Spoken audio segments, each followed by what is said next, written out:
That's right. So, it's a centralized control.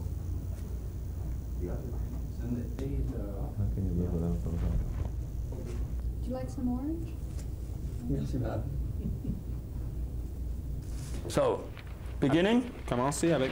Yeah, but can I begin now or not? Yeah. Yeah? Mon nom est Neufeld Jacques. Je suis né le 13 octobre 1910 à Strasbourg, Bas-Rhin, Alsace, en France. Un petit chose, je vais arrêter pour l'instant. Si c'est possible. Je suis devenu orphelin de mon père très tôt, avant même d'avoir atteint l'âge de 6 ans pendant la Première Guerre. Ma mère a travaillé toute seule, elle m'a élevé toute seule. Dès l'âge de 15 ans et demi, je me suis rendu compte que ma mère faiblissait. Je me suis également occupé et j'ai trouvé du travail. Et par la suite, c'est moi qui ai travaillé à sa place. Comme quoi? Comme manutentionnaire, d'abord dans une manufacture de vêtements de travail et confection pour hommes et garçons. Par la suite, magasinier et par la suite, voyageur de commerce. Ensuite, j'ai également eu des représentations dans d'autres branches vestimentaires, jusque vers la déclaration de la guerre. Et qu'est-ce qui était votre vie pendant ce temps? Est-ce que vous étiez religieux, par exemple? Oui, j'ai été élevé en tant que juif pratiquant. Ayant en dehors du lycée que j'ai fréquenté, j'ai également été d'abord dans un cheder et après dans une yeshiva. Bon. Vers la déclaration de la guerre, tout le côté de l'Alsace qui longeait le Rhin était évacué vers l'intérieur de la France. Nous étions à Dijon, nous étions à Bordeaux. De Bordeaux, on a fui les Allemands quelques jours avant leur arrivée pour nous arrêter quelque temps à Toulouse, et de Toulouse à Marseille. À Marseille avait commencé, à vrai dire, la vie de résistants, non pas comme équipe, mais isolés, dans des faits isolés. Par exemple, il y avait, pas loin de Marseille, en banlieue, il y avait un camp Les Milles, où il y avait, c'était triste à voir, des centaines et des centaines de personnes qui étaient prises et prêtes à être déportées. Des personnes juives ou toutes sortes de personnes? Oh non, essentiellement juifs étrangers. Et ramassés pour quelle raison? Leurs papiers n'étaient pas en règle. Ils s'étaient fuis à Marseille pour ne pas être arrêtés par la Gestapo dans la zone occupée. Marseille était soi-disant dans la zone libre. Qui ils ont arrêté? C'était d'abord la milice française et la police vichysoise régulière vérifiaient les papiers des juifs ou ceux qu'ils croyaient être juifs, d'abord pour vérifier si leur pièce d'identité portait le cachet juif. D'autre part, ils vérifiaient chez les étrangers à quelle époque qu'ils avaient immigré en France et si leurs papiers étaient en règle. S'ils étaient immigrés après le 7 mars 1936, ça veut dire après que les nazis avaient réoccupé la Rhénanie, ils les arrêtaient tout court pour les déporter. en les internant d'abord au camp Les Milles. Cependant, nous avons surnommé ceux-là qui étaient arrivés après 36, les Lammet-Waf. Cela veut dire 36. Lammet c'est 30 et Waf c'est 6. Parce que d'après le Talmud, le monde existe sur la justice des 36 justes. Bon. Cependant, on arrivait à libérer. Quand vous dites nous, qui étaient nous? Il y a combien entre vous? Oh, ben, il y en avait plusieurs jeunes qui avaient le courage de s'y mêler pour aider à sortir les différentes personnes arrêtées du malheur, mais non organisées. Non organisé. Il y avait à peu près combien? 10 ou 30? Il y avait peut-être une vingtaine, peut-être une trentaine. Et vous avez rencontré? Entre eux comme cela, par hasard. Quelle année? En 41 et 42. Il s'est trouvé qu'il y avait une famille de Strasbourg dont le père et la fille, en tant qu'étrangers, vivaient à Strasbourg déjà bien avant 36. Le frère de ce monsieur m'avait pressenti que dans 48 heures, il y a un départ pour un camp de concentration, et de là, on ne sait pas où. Si je voulais aller à Périgueux, où se trouvait la mairie, pour aller chercher un certificat de résidence. Bien que c'était vendredi soir, le sabbat, j'y suis allé malgré tout, bien que pratiquant et n'ayant jamais voyagé ni fumé le sabbat. Je suis arrivé samedi matin à Périgueux. Il y avait des personnes de Strasbourg qui s'y trouvaient, qui m'avaient reconnu. Sur ma demande, il y avait qui m'avait guidé, qui m'avait accompagné à la mairie de Strasbourg qui se trouvait à Périgueux. Bien que la mairie était fermée le samedi, on m'a amené à un domicile d'un des secrétaires de la mairie qui a compris immédiatement la situation sans hésiter. Il m'a amené à la mairie, au bureau de la mairie, et il a recherché l'identité de la personne et de sa fille dont je voulais le certificat. Au bout de 2 heures, j'avais tous les papiers. Mais il m'a fallu attendre le soir parce qu'il n'y avait pas beaucoup de trains. Dimanche matin, j'étais de retour à Marseille. L'après-midi, le père et la fille étaient libérés. Il y avait d'autres histoires. Par exemple, il y avait une rafle de la milice française dans un restaurant cachère à Marseille. Il y avait beaucoup de juifs étrangers pratiquants qui étaient uniquement pour se sauver la peau. Ils étaient à Marseille et qui voulaient manger cachère. Bref, dans le restaurant Framt, il y avait une razzia, ça veut dire une rafle, par la milice française. Ils avaient compté, dès l'arrivée, ils avaient compté leur cheptel. Le cheptel veut dire combien de personnes qu'il y a ici. Ils ont ramassé tout le monde, mais pourtant, il y a une personne qui leur manquait. Ils ne savaient pas où la trouver. Ils ont mis le restaurant à sac, sens dessus-dessous. Bref, ils sont partis, il y a un juif qui nous a échappé.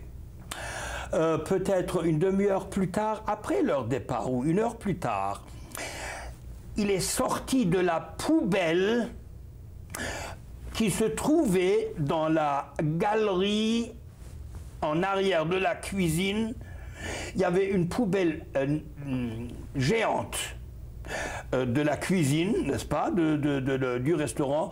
Monsieur Tsaudro est sorti de là. Il était plié en 2, mais il ne pouvait pas expliquer comment il est rentré là-bas et comment il a pu se couvrir avec le couvercle. Bon, ça c'est une chose.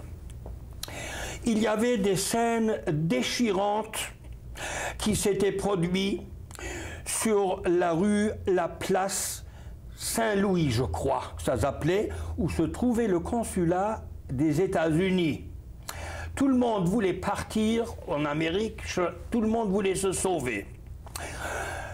Pour obtenir un visa de sortie de France et un titre de voyage de France, c'était relativement facile pour n'importe quel étranger, même s'il n'avait pas de papier. Cependant, pour obtenir le visa de sortie et le titre de voyage, il a fallu avoir une promesse d'un visa d'entrée dans un pays étranger. Les États-Unis, eux, pouvaient donner une promesse lorsqu'on leur présentait un affidavit des États-Unis. Pour obtenir un affidavit, même s'il avait déjà un visa, même sur affidavit, il fallait avoir une promesse d'une place sur un bateau. Cette place était livrée soit à titre privé par des agences de voyage pour les personnes qui avaient beaucoup d'argent, ou alors par la HIAS.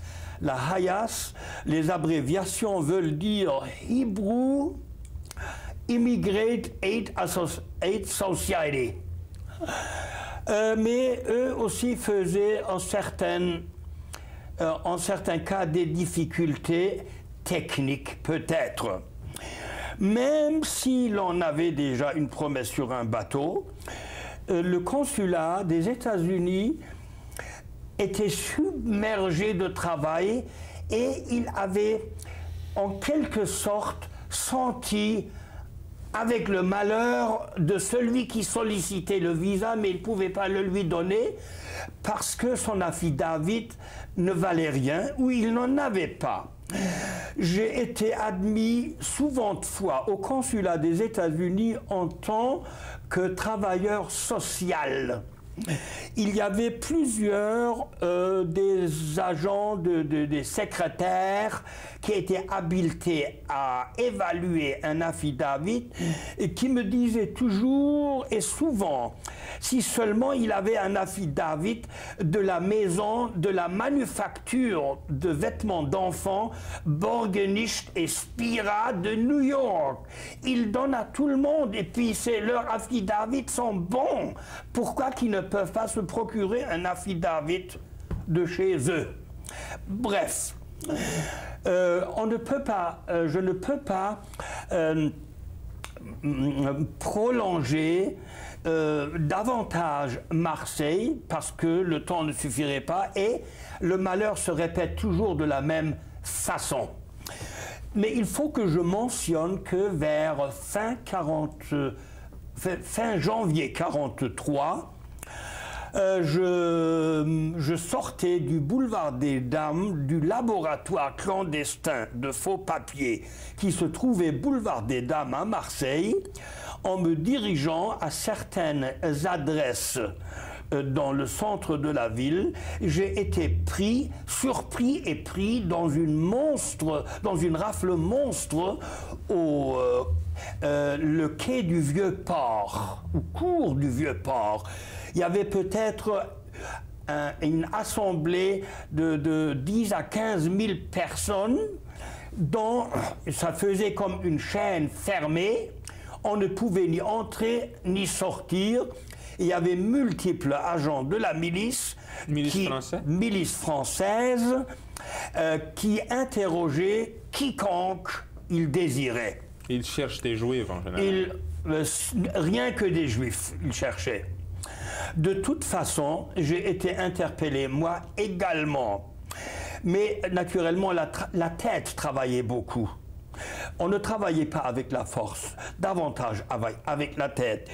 Parce qu'il y avait un brouhaha, beaucoup de bruit, alors je faisais comme si j'étais dur d'oreille. À chaque question que les agents de la milice me posaient, il y en avait 3, 4, je leur faisais comment? On n'entend pas, il y a trop de bruit. Alors eux criaient et répétaient, entre-temps j'avais le temps de réfléchir de quoi répondre. Alors j'ai sorti une fausse carte d'identité, tout de suite accompagnée d'un certificat de travail qui était également faux. tout à coup on entendait un bourdonnement des avions. Comme si c'était des avions. Et alors moi je regardais vers le ciel. Oh mon Dieu, les avions américains sont là, les Américains sont là. Tout le monde regardait vers le ciel, moi aussi le premier. Et puis il y avait les agents qui se tournaient pour voir où ils étaient. À ce moment, j'ai plongé dans la foule. Puis j'ai disparu grâce à la foule. Mais on dirait que la foule avait compris que je me sauvais. Parce qu'ils se sont encore resserrés davantage. Je n'avais plus, comment dirais-je, de la place pour respirer. Bref, ça a pu durer, je ne sais pas, je ne connais pas, je n'avais pas la notion du temps, une demi-heure ou une heure ou peut-être plus. Tout à coup, on a entendu un sifflement et tout le monde était libre, sauf ceux qu'ils avaient pris. Alors, je ne savais pas comment faire. J'ai réfléchi. Je suis allé, je me suis rappelé que sur la rue Grignan, il y avait les bureaux des messageries maritimes. Il y avait là un des scribes. Il était un chef ou un certain chef de la résistance. Je ne peux pas me rappeler son nom, c'est loin ça. Je lui ai raconté tout ça. Il dit, mais est-ce que tu es seul? Je dis non, ma mère est là, mais elle ne sait même pas où je suis allé, elle ne sait pas ce que je suis devenu. Il dit, va à la maison, fais tes affaires, fais ta valise, ta mère avec, et puis on va venir. Je suis allé à la maison. Depuis que je l'avais quitté, ma mère, jusqu'au moment où elle m'a revu, je l'ai trouvé avec des cheveux blancs. De soucis, où est-il devenu, mon fils? Qu'est-ce qu'il est devenu? Bon, elle me croyait déjà perdu. Je dis, maman, il faut faire une valise. Vite, une valise. Alors ça a sonné, je regardais par la fenêtre, c'était le type de la résistance avec deux autres. On nous a amenés, ma mère et moi, à la gare Saint-Charles. Eux, ils ont acheté pour nous, avec mon argent naturellement, les 2 billets de chemin de fer pour Nice. Ils nous ont mis dans le train en nous expliquant: vous ne pouvez pas voyager par le train express qui ne prend que 2h30 à peu près, ou 3 heures. Vous voyagerez avec l'omnibus. Ça veut dire un train qui marche quelques minutes et qui arrête à chaque gare quelques minutes, mais qui n'était pas contrôlable parce que chaque compartiment dans chaque wagon avait des portes de sortie sur chaque côté de voie. Alors donc, on peut sortir, il y a du monde qui partait, il y a du monde qui revenait, qui entrait dans le train, et puis il reprenait son chemin. Si on ne pouvait pas prendre l'express, on nous a expliqué, parce que l'express n'arrête nulle part, il arrête à Toulon, et puis dans les grandes stations balnéaires, et sur le parcours, il y a la police française, la milice, et puis les gestapistes qui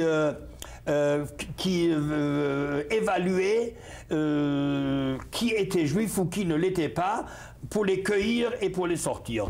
À ce moment, arrivé à Nice, j'ai été mis en disponibilité pour plusieurs mois par le groupe FTPF, Francs-Tireurs et Partisans Français, où j'ai m'étais déclaré à eux 2-3 mois avant. Bon. Et à ce moment, à Nice, lorsque j'ai repris du service, commençait la vie harassante. D'abord, comme quoi, il y avait quelque chose de paradoxe. La police vichysoise française pourchassait les juifs étrangers. Ceux qui prenaient, on ne les voyait plus. Donc, ils étaient déportés. Les Italiens, les troupes italiennes et la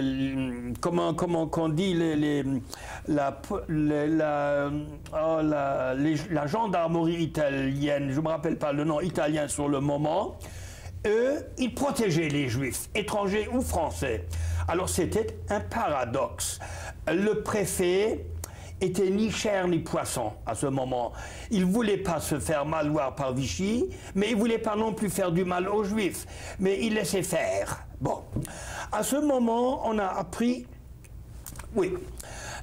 Et puis, on avait... Je vais vous arrêter parce qu'on a juste quelques secondes qui restent sur cette ruban. Parfait. Pour changer de ruban. Et comme ça, on ne va pas vous interrupter dans le milieu. Interrompre. Interrompre. Ouais. Alors, on arrête. D'accord.